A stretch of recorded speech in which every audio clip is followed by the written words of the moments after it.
PCOS affects 5 to 10% of reproductive age women, which means that around 5 million women are affected in the United States alone. It is a condition that I see daily and that if treated appropriately has very good outcomes. If you want to learn more about PCOS, stay tuned.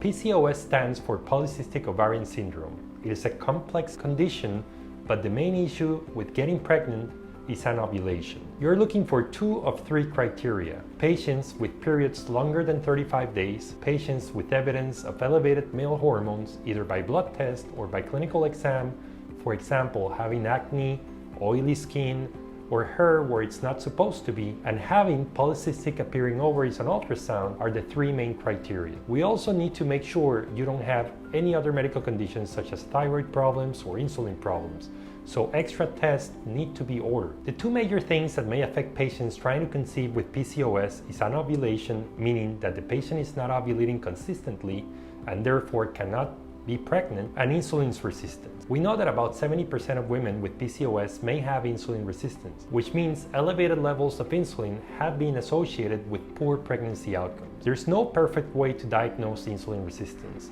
but the most accepted test is a 2-hour glucose tolerance test. You will drink a sugary drink, and your glucose and insulin levels will be measured after 1 and 2 hours of this drink. It is widely known that patients with PCOS will benefit from a low-carb diet and also losing weight. Losing just 5% of your body weight may allow patients to start ovulating on their own without help of medications. I recommend a Mediterranean-style diet, which is the only diet that has been shown in scientific studies to improve fertility rates. Since the major issue with getting pregnant is anovulation, we need to use ovulation induction medications. These include commonly used medications such as metformin, letrozole, or Clomid, or a combination of both. Injectable medications are reserved for more severe cases of PCOS in which the patient does not respond to oral medications, given that they are associated with a higher number of twins and multiple pregnancy rates. If we determine that the patient has insulin resistance, then metformin